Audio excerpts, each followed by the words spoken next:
सहज ही अपनी ओर हम चले वतन की ओर।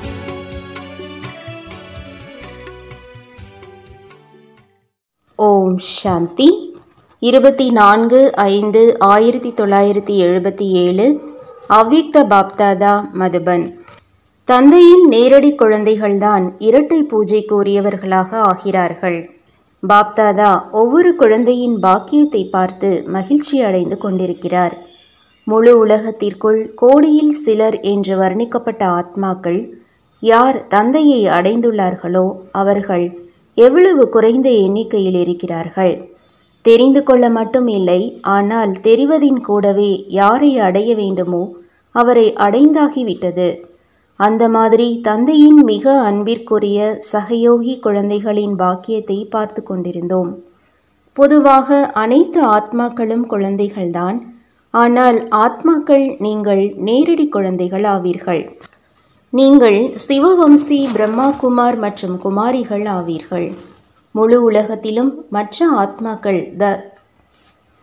தர்மக்ஷேத்திரம் மற்றும் ராஜ்ய கஷேத்திரத்தில் மகானாக பெயர் பெற்றவர்களாக இருக்கிறார்கள். தர்ம தலைவர்களாக, தந்தைகளாக ஆகியிருக்கிறார்கள். ஜகத்குரு என்று கூறிக்கொள்பவர்களாக ஆகியிருக்கிறார்கள். ஆனால் தாய் தந்தையின் உறவில் ஆன்மீக ஜென்மம் மற்றும் வளர்ப்பு யாருக்குமே பிராப்தியாக கிடைப்பதில்லை. ஆன்மீக தாய் தந்தையின் அனுபவத்தை கனவில் கூட செய்வதில்லை. மேலும் உயர்ந்த ஆத்மாக்களாகிய நீங்கள் மற்றும் பல கோடி மடங்கு அதிபதி ஆத்மாக்களாகிய நீங்கள் ஒவ்வொரு நாளும் தாய் தந்தை மற்றும் அனைத்து உறவுகளின் அன்பு நினைவை பெறுவதற்கு பாத்திரமானவர்களாக ஆகியிருக்கிறீர்கள். ஒவ்வொரு நாளும் அன்பு நினைவு கிடைக்கிறது தான் இல்லையா? அன்பு நினைவு மட்டுமல்ல, ஆனால் சுயம் சர்வசக்திவான் தந்தை குழந்தைகள் உங்களுடைய சேவகனாகி ஒவ்வொரு அடியிலும் துணையாக இருக்கின்றார். மிக அன்போடு தலையின் கிரீடமாக்கி கண்களின் மணியாக்கி கூடவே அழைத்து செல்கின்றார். அந்த மாதிரியான பாக்கியம் ஜகத்குரு மற்றும் தர்ம தந்தைக்கு கிடையாது. ஏனென்றால் உயர்ந்த ஆத்மாக்கள் நீங்கள் நேரெதிரில் தந்தையின் ஸ்ரீமத்தை பெறுபவர்கள். தூண்டுதல் மூலமாகவோ மற்றும் உணர்வுகளை தொடுதல் மூலமாகவோ இன்றி வாய்வழி பிறந்தவர்கள் நீங்கள். வாய் மூலமாக நேரடியாக கேட்கிறீர்கள். அந்த மாதிரியான பாக்கியம் வேறு எந்த ஆத்மாக்களுக்காவது இருக்கிறதா?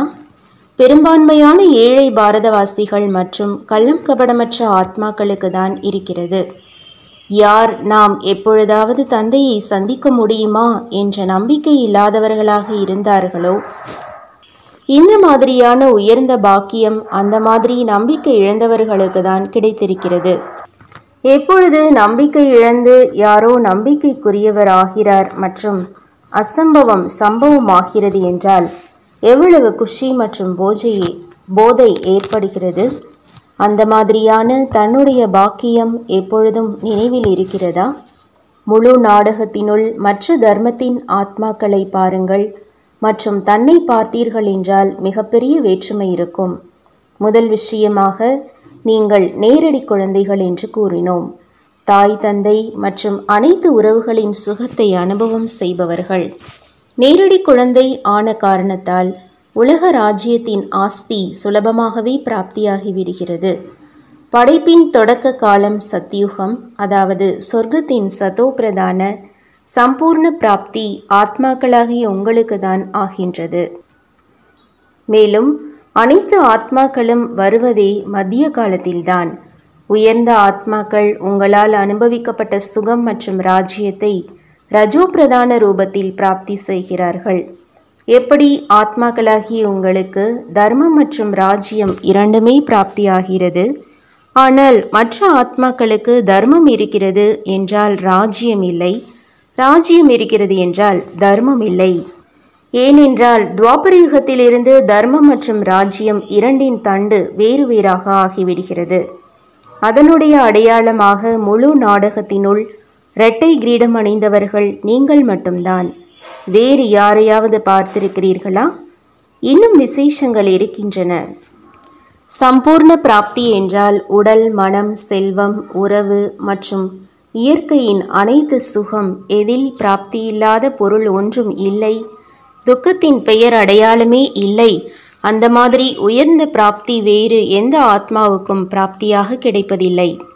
நேரடி குழந்தையான காரணத்தினால், உயர்ந்ததிலும் உயர்ந்த தந்தையின் குழந்தையான காரணத்தினால், பரம்பூஜ்ய தந்தையின் குழந்தையான காரணத்தினால் நீங்கள் ஆத்மாக்களும் இரட்டை ரூபத்தில் பூஜை செய்யப்படுகிறீர்கள்.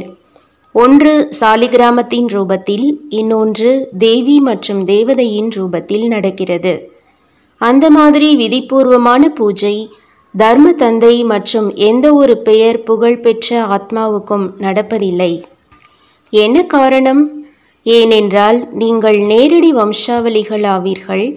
நீங்கள் எவ்வளவு பாக்கியசாலிகள்!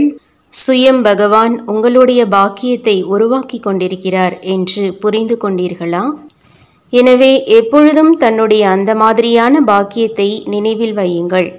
பலகீனத்தின் பாடலை பாடாதீர்கள். பக்தர்கள் பலகீனத்தின் பாடல் பாடுகிறார்கள் மற்றும் குழந்தைகள் நீங்கள் பாக்கியத்தின் பாடலை பாடுகிறீர்கள்.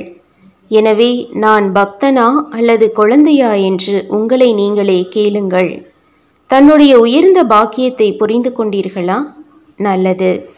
அந்த மாதிரி பல கோடி மடங்கு பாக்கியம் நிறைந்தவர்களுக்கு, நேரடியான தந்தையின் முதல் படைப்பிற்கு, அனைத்து சம்பந்தங்களின் சுகத்தின் அதிகாரிகளுக்கு, அனைத்து பிராப்தியின் அதிகாரிகள், ராஜ்ய பாக்கியத்தின் அதிகாரிகளுக்கு, இரட்டை பூஜைக்கு அதிகாரி மற்றும் தந்தையின் தலையின் கிரீடமாக இருப்பவர்களுக்கு, அந்த மாதிரி உயர்ந்த ஆத்மாக்களுக்கு பாப்தாதாவின் அன்பு நினைவுகள் மற்றும் நமஸ்காரம்.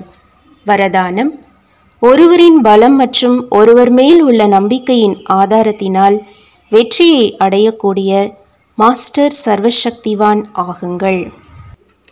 யார் உண்மையான ஈடுபாட்டுடன் ஒருவரின் பலம் ஒருவர் மேல் உள்ள நம்பிக்கையின் ஆதாரத்தில் இருக்கிறார்களோ அவர்களுக்கு எப்பொழுதும் வெற்றி கிடைத்து கொண்டே இருக்கிறது, மேலும் கிடைத்து கொண்டே இருக்கும்.